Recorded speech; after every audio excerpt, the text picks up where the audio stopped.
Hello and welcome to the channel. This is normally an audio podcast called Screens of the Stone Age, where scientists review movies about prehistoric people. Today we're trying something a little bit different here. My name is Josh. I'm here with Ross and Kim, who are both scientists, and we're doing something a little different because I wanted to show you my favorite game of all time, Skyrim, which is not really a prehistoric game, but it has some prehistoric elements I'm really interested to see what you guys think about. Have you guys ever played Skyrim before? Nope. No. I've heard of it, though. It's a pretty standard fantasy role-playing game. You can think of it like Dungeons and Dragons or Lord of the Rings. There is a sort of a main quest at the center of it, which is something to do with dragons coming back, and for some reason you're the only person who can save the world from the dragons. We're not going to do anything about that. The other nice thing about Skyrim is that it's a completely open world, so you don't have to do that main quest. You can just walk around and find things to do and just completely ignore the main storyline, which is what we're going to do today. Because what I want to do is talk about all of the wildlife that we can find in Skyrim. Looks like a beautiful village. It does, yeah. It is a very beautiful looking game, so I'm going to just travel out to these open plains over here for a minute. Here we have the area outside of the city of Whiterun, which is where we started. The first thing to note about this is that I think what they're going for here is sort of the Mammoth Steppe of the Pleistocene. Does it look like that? Yeah. Yeah, a little bit. Scrubby, misty, quite dry looking. Geez, how far video games have come. This video game is 12 years old. This game looks ancient. This looks like it's from the future to me. So, one of the things we could do is just wander around until we find some wildlife, but that might take forever. So if we don't see anything soon, what I'm going to do is use some console commands to generate some animals for us. So far, this feels like every wildlife hike I've ever been on. Yeah. My friends and I walked through, I think it was like a buffalo park for 2 hours, and we didn't even see a squirrel. Like we didn't see a mammal or a bird or anything. Whoa. But if we go over here, we can see some deer. Oh, cool. Those are big chunky deer. These are some just regular deer, but there's one deer in particular that I would like to see. How close do they let you get? I mean... They run away like real wild animals when you get too close. They have a certain threshold. When you get too close, they start to run away. But we can modify that, actually, using console commands. Can you shoot one and then go up to the body? I absolutely can do that. This is horrible. Now it's getting bad. No. No. Yes. Okay, we'll try something else instead. Isn't there like a Snow White setting where you just befriend them all and you can ride them? Oh, nice. Oh, look how close we are. Without shooting it. Well, I had to cheat to do that. Cool. Okay. So that's... Yeah, it looks kind of red deerish, but with horns that are definitely not red deer. It kind of looks super creepy and like a nightmare deer, and maybe you should have shot it. Yeah, forward-facing horns, that's almost more like reindeer horns than any red deer horns. I feel like these look like the sort of white-tailed deer horns that we have in this part or around here. Okay. Oh, there was a human skull on the ground. There's also a mammoth skull in the ground here, too. Yeah, I didn't even notice that. But that mammoth's got upper and lower tusks. That's interesting. Yeah. So it's not a mammoth, it's a gump. It actually has 2 sets of upper tusks. Oh, it's 2 upper tusks. Which is an interesting right. thing. We'll take a look at those mammoths later, and yes, you can find there's a human skull. Wow. Let's go out in the open over here, and we'll summon another deer. Whoa. Whoa. It just snuck up on you. Wow. Okay. Yeah, that's definitely Megaloceros. It's supposed to be. Don't you have the horns for that in your house? Like a replica? I do, yeah. Not as impressive as this, for sure. But, yeah, that's cool. So, Ross, you basically wrote the book on Pleistocene Megafauna. You've got a whole chapter on this guy, I know. Yeah. He's looks good. Think the horns are pretty good, pretty accurate. You've got the kind of palmate part, the kind of like a fallow deer or a moose kind of style, and then you've got the projections, the tines that come out from it about the right positions. You've got the brow tines as well, so the ones that kind of point forward over its head that can interlock. The placement looks good, so it's only going to kind of clash with other animals when its head's right down and pushing forward. The kind of size, I mean, what kind of size is it compared to your human character? Okay. Yeah, about right. Maybe a little bit smaller than the real Megaloceros, which would be, I'm assuming this guy's about kind of 5'10" or something. The proportions look good. The coat is fairly bland. I mean, it's just like a unicolor kind of red deer, sort of standard deer kind of color. But there is a bit of evidence that the real Megaloceros, the Irish elk, had quite a distinctive coat. So in the cave art from the time period, from people that actually kind of saw them, they've got a weird kind of stripy, not something that's really got any kind of parallel with in coat colors today, but like two kind of almost V-shaped stripes on the back. So it's got this kind of stripe and a hump. That's what it's kind of missing as well. It's got a very prominent hump on the back to support those neck muscles for the head, and then the stripe kind of goes up to the hump and then away. There's a tiny bit of a hump there. Yeah, a tiny bit, but it would probably be more pronounced even than that if they're kind of noting it in the cave art. Yeah. Possibly the head's a bit too high. It would maybe have been lower down just to act as kind of cantilever for the head. Yeah. You know, like bison do. But yeah, it looks pretty good. I think it's at least as good as the other kind of CGI Megaloceros that I've seen in TV shows and The Hobbit and stuff like that. I like it. You can't ride them though, can you? Can't ride them, not as far as I know. Maybe there's a mod that lets you ride them. That would be cool. Alright, let's try something else here. So we've entered a cave, but we can see somebody in the distance here. Oh yeah. Whoa. He's so chubby. He looks friendly. Let's go and give him a pat.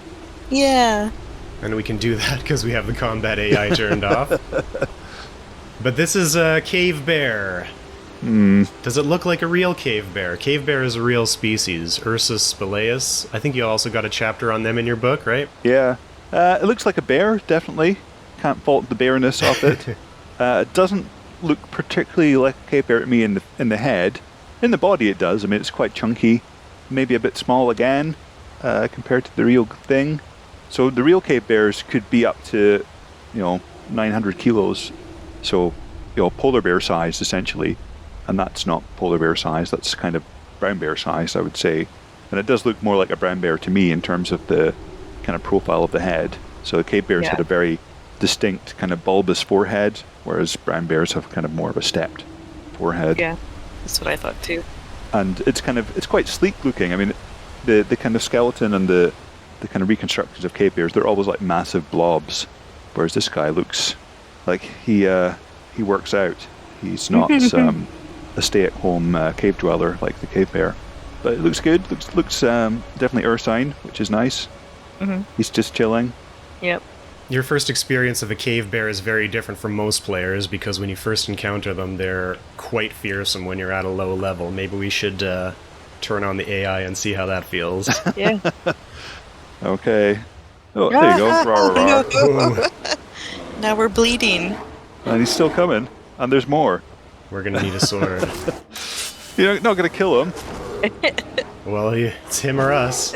Okay. There's more. This cave is full of bears. You might have to kill them. That's it. He's on fire now.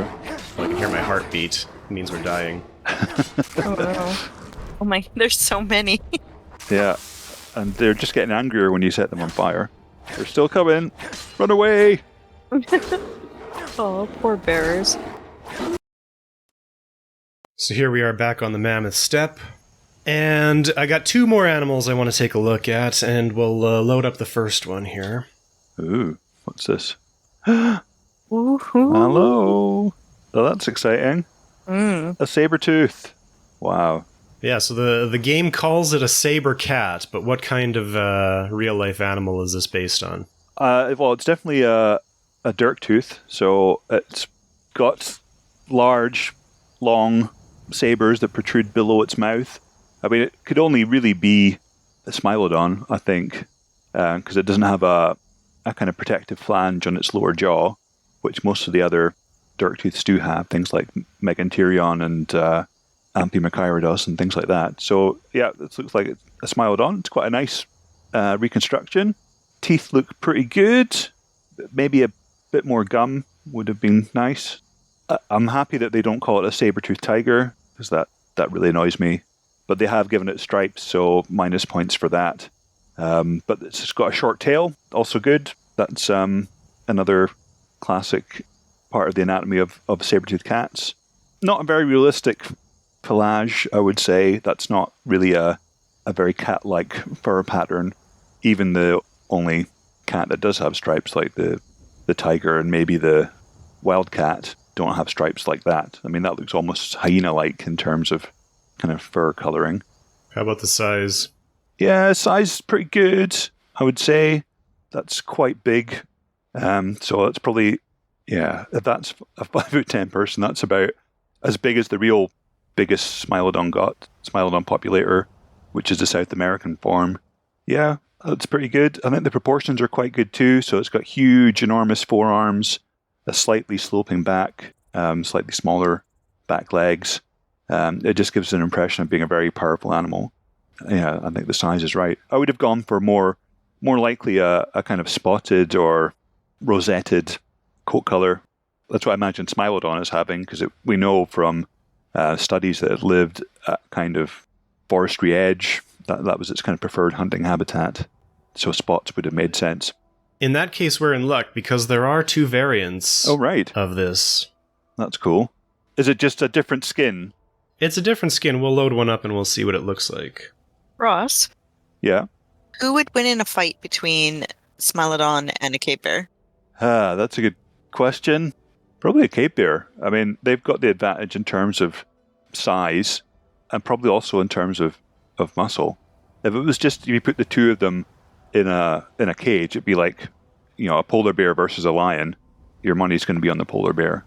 Yeah, it's cool. Okay, so it's exactly the same, just a different kind of skin. Yeah, it looks more plausible to me. There's been lots and lots and lots of discussion about reconstructing saber-toothed cats, including things about like the position of their ears, the position of their nose, all these kind of soft tissue features which we don't have evidence for because we only have the bones. But they look fairly plausible, apart from the fact that their feet are going in and out of the ground. Yeah, they've done pretty good. You can see how huge the kind of upper arm muscles are on these guys. That's for definite was in the real animals. To be fair, you very rarely get to see this idle animation because these things are very terrifying and aggressive. If you want to see what their aggressive behavior is like. Are you sure you want to do this again? Oh, here we go. Rawr. That's nice. The single paw swipe, that's a classic cat move. Much easier to fight 2 cats than 6 bears. Yeah. Wow. And now they're dead. Aww. All right, let's check out one more animal before we're done here. And we saw one in the distance earlier, so maybe we can just go find out wherever it was. Oh, there's a dragon over there again. If you want to see a dragon, we could go out of our way and find one later.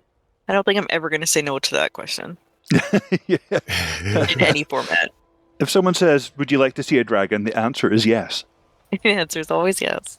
Now, I have the AI on because the mammoths won't attack unless you get too close, and I think we'll try and keep our distance and see what we can see. That sounds sensible. Beautiful. We will sneak up on it. Oh. Okay.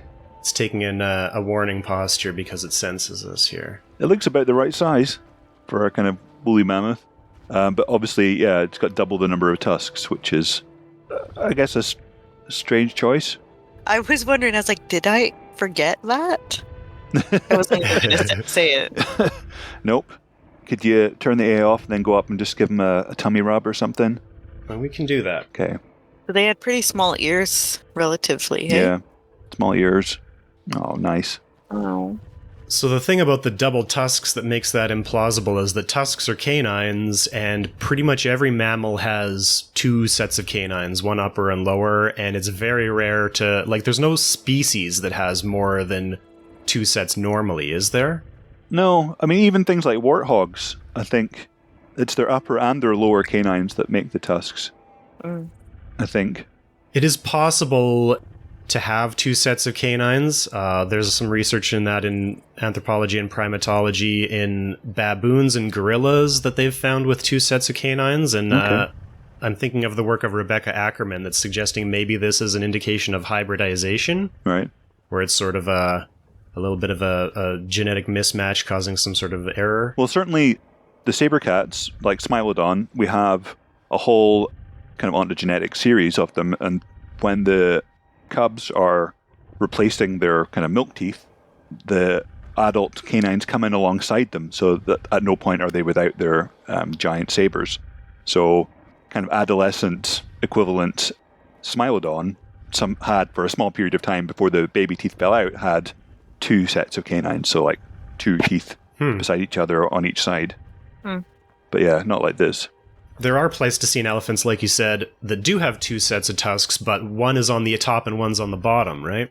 Yeah, definitely. The shovel tuskers, so some of the Gomphotheres like Platybelodon and others like that had like big kind of shovel tusks on the bottom and kind of more stereotypical tusks on the top. So Amebelodon, that's one that had tusks on the top and kind of shovels on the bottom. Deinotherium with the tusks pointing downwards, coming from the lower jaw, but none on the top. Stegotetrabelodon, that's another one that had two tusks on the bottom jaw and two tusks on the top jaw. So there are various combinations of tusks on top and bottom, but never more than one pair on the top and one pair on the bottom. And in fact, Platybelodon, the shovel tusker, the one with the weird kind of shovel-like lower jaw tusks, it's an inspiration for a Star Wars character I discovered. So there's a Star Wars character in the cantina. I'm familiar. Yeah, I think he's called Shovel Face or something like that. Sounds like a George Lucas name. Yeah, absolutely. Apparently, it wasn't in the Mos Eisley cantina. It was in Jabba's palace. So in Return of the Jedi, there's Ephant Mon, apparently a Chevin male from the planet Vinsoth, who worked as a mercenary. Did you say Elephant Man? Pretty much, yeah. Ephant Mon. Imagine if Jar Jar Binks was trying to say Elephant Man. And he's based on Platybelodon, so he has the kind of long elephant-like face with the lower jaw tusks. This is the kind of environment where you'd expect to find the snowy saber cats. Makes me miss home. You're saying that this snowy wasteland makes you miss Canada since you've been in the Philippines? Yes. Here we are. We have a little bit of archaeology here. Oh. A mammoth frozen in a glacier with spears and arrows still embedded in it. Oh, wow. That's cool. So humans have been wasteful for a long, long time. Alright, I wonder if there's any way we can quickly and reliably find a dragon. Normally, if I was just walking around for an hour, I'd expect a dragon to attack me at some point.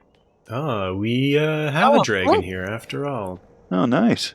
Do I have the AI turned on or off? It must be off. You'll find out. He's got a nice little seat. Oh, wow. It's pretty. He does. Now, is he a dragon or is he a wyvern? I believe he's a wyvern. They're called dragons, but they have one set of hind legs and one set of forelimbs, which are adapted into wings. Yeah. And you can actually see them quite well here. You can see... That's good. It's like a bat wing, where it's a hand bone structure with membranes in between the elongated fingers. Yeah. So it's more the mammal kind of form rather than, say, the pterosaur form. Yeah. Yeah. I do like the dragon designs biologically because, the design where you've got four legs with extra wings on top is biologically implausible to me. Yeah. So I like that they've done this design. Unless you're working with an alien biology, if, for instance, instead of being quadrupedal, they're hexapedal, then it might make sense. Mm-hmm. Yeah. But if most of your animals are quadrupedal, then it doesn't. That's the interesting thing when you're thinking about the character designs in this game, it's clearly inspired by real life animals and real life prehistoric animals, but then it's also a magic game that doesn't take place on Earth. So they've got, dragons and they've got trolls, which I think we'll like to take a look at in another video. Yeah. But I think that the design is really well done because they all sort of biologically make sense to me, and I can read into it more than there's anything in the game that actually tells us about it, which I think would be really fun for us to do. Mm. Yeah, it's a nice design. We're not going to get much of a better view unless I turn the AI back on. And then what, you're going to get a view of the inside? Might, yeah. I think you should turn the AI back on. Let's see. Oh, that was fast. And... Oh, it doesn't care about us at all. Oh, right. It's gone. And it's going to circle around and blow fire on us. I don't know. There it is. And you're on fire now. You can always survive a little bit of fire. It's okay. So, having never played Skyrim before, what do you think about it? Also, having still never played it because all we did was look at animals and walk around. We went on a hike. Yeah, I thought it was a nice walk in the wilderness with lots of animals. I think the dragon was my favorite, even though it's still trying to kill us. Yeah, no, I liked it. Definitely, as a massive nerd who's just recently got back into kind of miniature painting, like Warhammer Fantasy kind of stuff, it's nice to see some kind of animated dragons and things like that. So yeah, I was digging that. Well, we'll see how this does on YouTube if people like this kind of stuff. I have a lot of video games that I can show you with ancient animals or ancient peoples. And so if people watch this, maybe we'll do some more. Yeah. And if you like hearing what scientists have to say about fictional properties, check out our audio podcast, Screens of the Stone Age, wherever you can find your podcasts. And like and review. Smash that like button. Yeah.